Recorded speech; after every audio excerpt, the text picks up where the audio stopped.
just Nature's Bath and Beauty, checking in.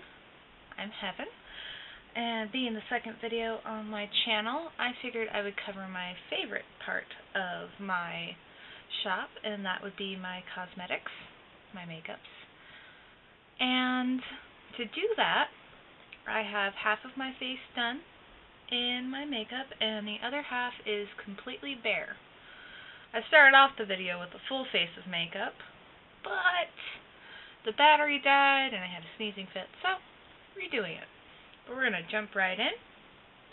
What I use to clean my face before putting on my makeup all the time is my cleansing wipes that I've made.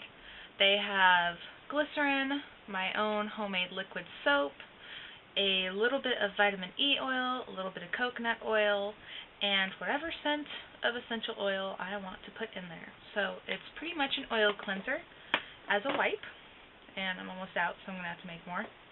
And I recently, in my own, I put a couple of drops of apple cider vinegar just because I was having a little bit of hormones going on, so thought that I would get that out of the way.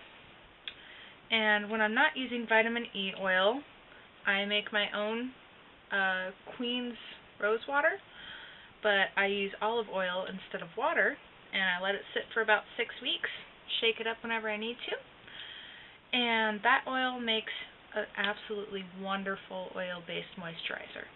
But, alas, today we have one that I actually have in my shop. It is the Moisture Renewal Cream. It's absolutely amazing. It has the smell of peppermint, and I use that to cover up the really strong lavender scent because, one, I hate lavender, two, I prefer the peppermint smell, and they both work as antibacterial, antifungal, antimicrobial, anti-everything. So it keeps my face from breaking out anymore. It's made of shea butter, cocoa butter, coconut oil, and a little tiny bit of beeswax to keep it stable. And a little goes a long way. I mean, I just barely coat my fingertip, and it just melts into your skin. And I let it set for just a minute because my foundation powder that I use is fairly powdery. So I have arrowroot powder in it, which heals damaged skin. So like right here where I have a zit that is currently healing, that arrowroot powder will help it to heal a little bit faster. As you can see, one side of my face is extremely shiny now because that oil is setting in. But while that is setting, I will go ahead and show you my foundation. Now, I just keep mine in a mason jar because I make it from scratch, and whatever leftovers I have in the shade I use, I just dump in here when I'm done so I never run out. But in the shop, my shade is neutral. That's what I use, and I have acne, scarring, hyperpigmentation, definite blotchy, uneven skin tone, and lots and lots of freckles. And for neutral, it comes in a compact, or it comes in a sifter, like my blush here. And I personally like to use it as a loose powder, just because then I can kind of cake it onto this oil-based moisturizer, and it soaks in just perfectly. And since it's mica and arrowroot powder with a little bit of vitamin E oil for adhesion, it soaks right into that oil without really changing the color too much, and the mica powder it soaks into your skin.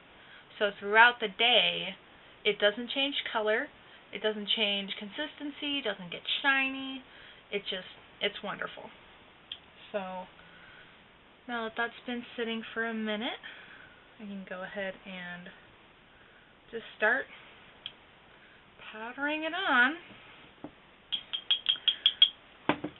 And I only use foundation powder and blush, which seems a little bit odd because it looks like there's a lot of contouring in my face, but I have very pink undertones in my face.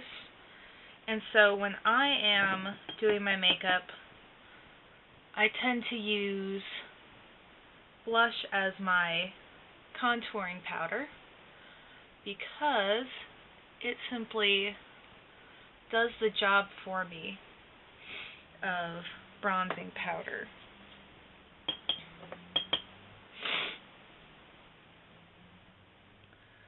Just keep on going and going and going. And as you can see, it soaks up all of that oil immediately. And it has a very light shimmer to it, but not so much that someone would think that you are actually wearing a ton of makeup.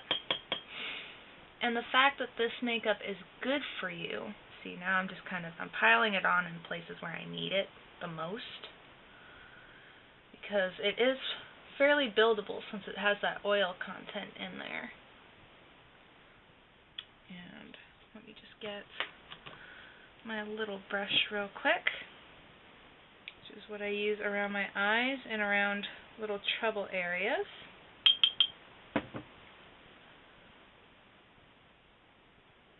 And I know it looks super duper powdery right now, but it gets so much better by the time it's all done and over with. So just dollop that right on there. And the nice thing with the powder is once it hits that oil moisturizer that I have on my face, it just stays. It doesn't go anywhere. And that is exactly what I want.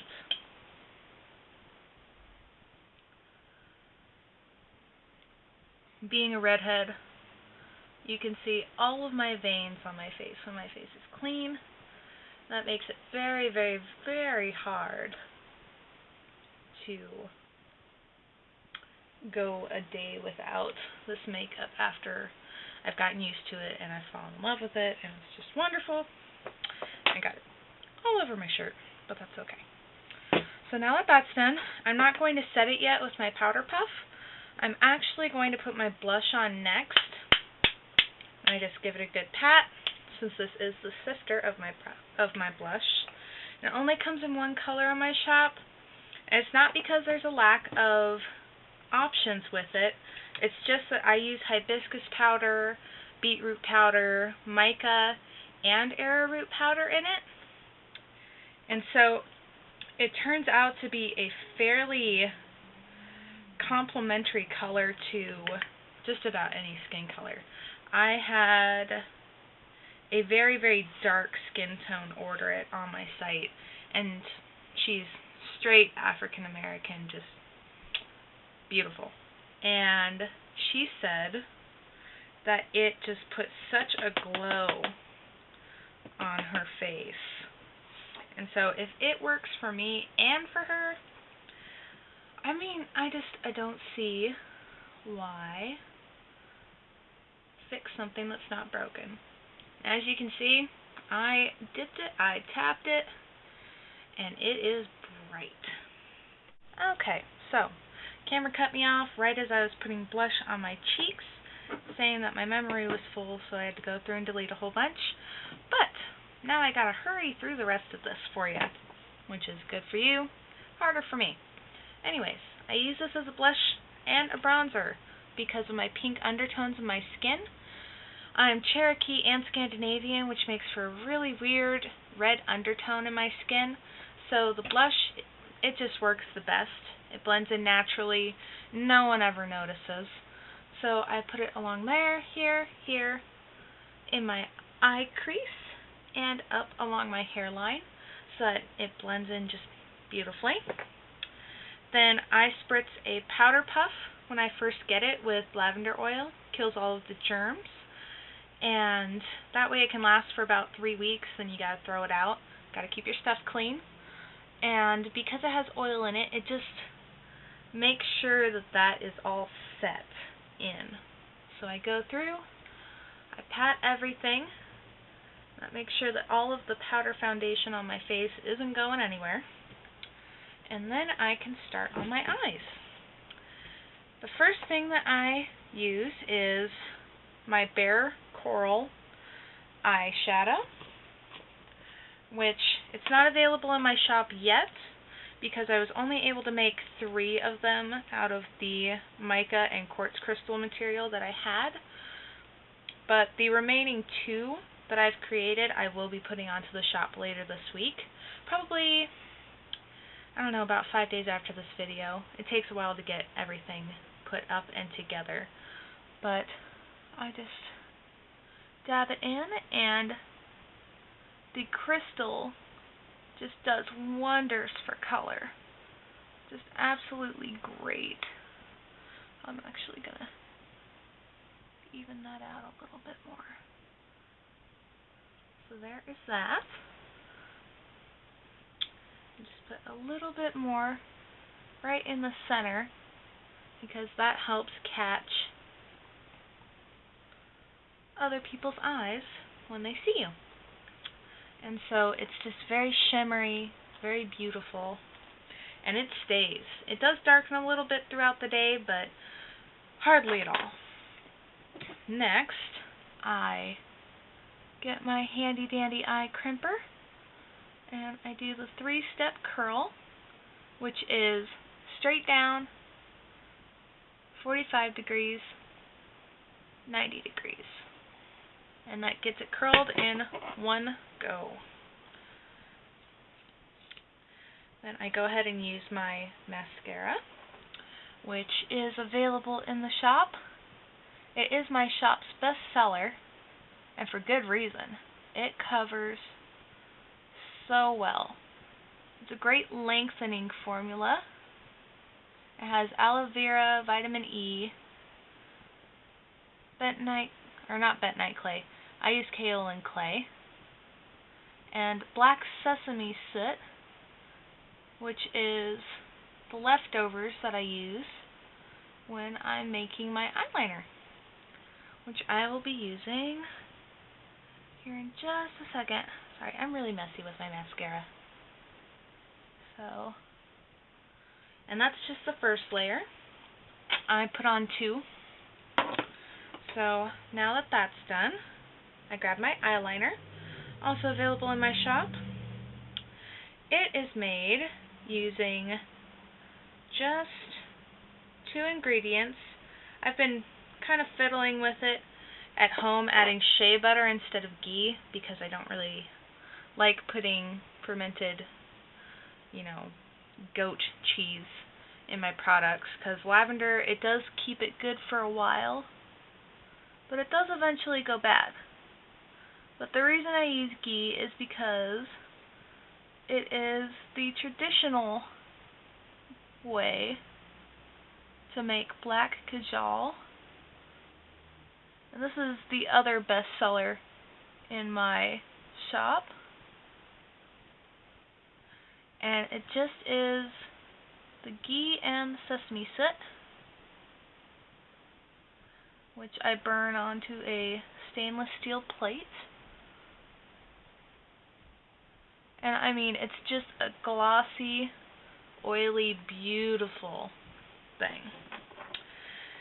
And what I do is I let that just kind of settle in for a minute, and then I'll put more of my Bare Coral powder over it.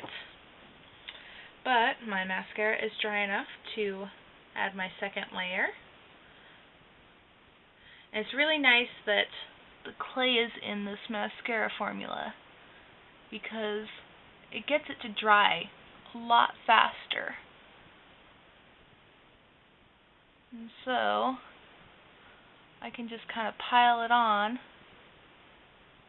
layer by layer to get it as thick as I want. And then get a couple on the bottom.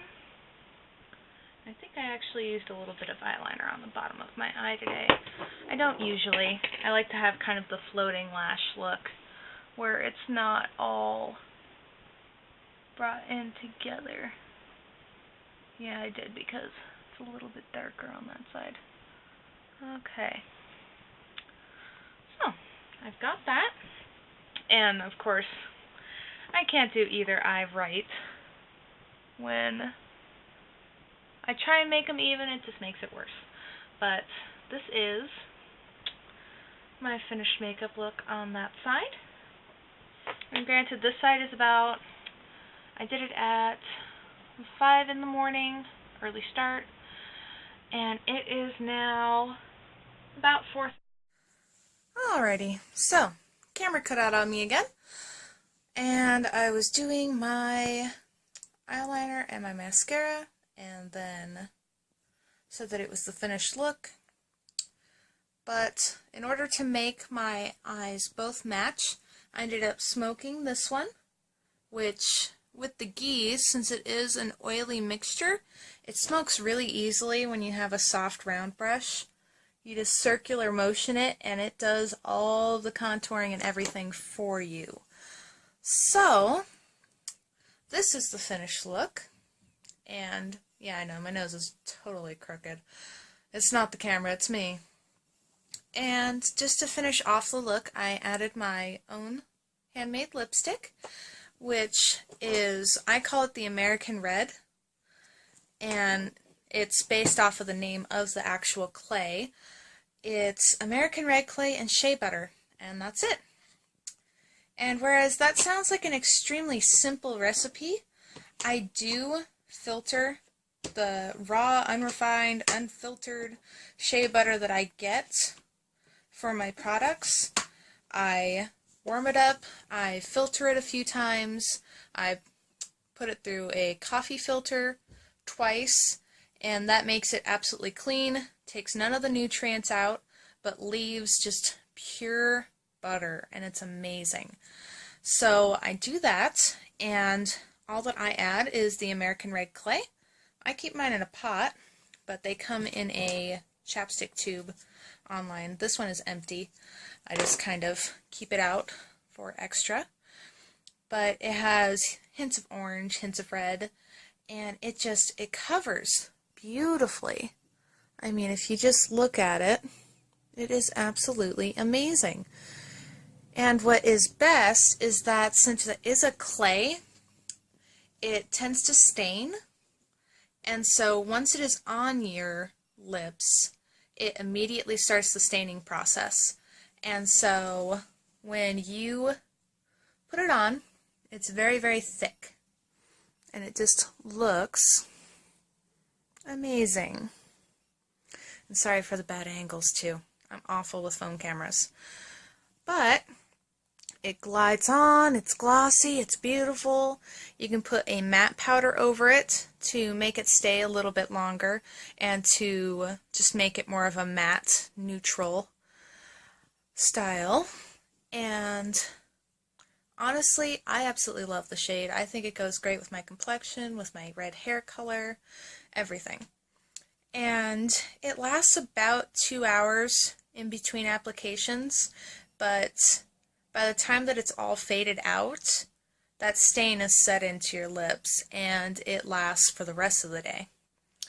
So, like I said, this is the finished look, doing half and half, and all of it is in my shop, and I absolutely love it. But yeah. So I hope that you enjoyed this. If you stayed all the way through, thank you very much. I don't have any subscribers on account of my Nature's Bath and Beauty shop. I think I have 16 right now from the old subscribers from when this was a music channel. But yeah, I hope that you liked it. And if you have any requests for any kind of walkthroughs with certain recipes, how I make the things that I make, I'm happy to share any recipe that I have with you. So, hope that you enjoyed this and have a great day. Bye!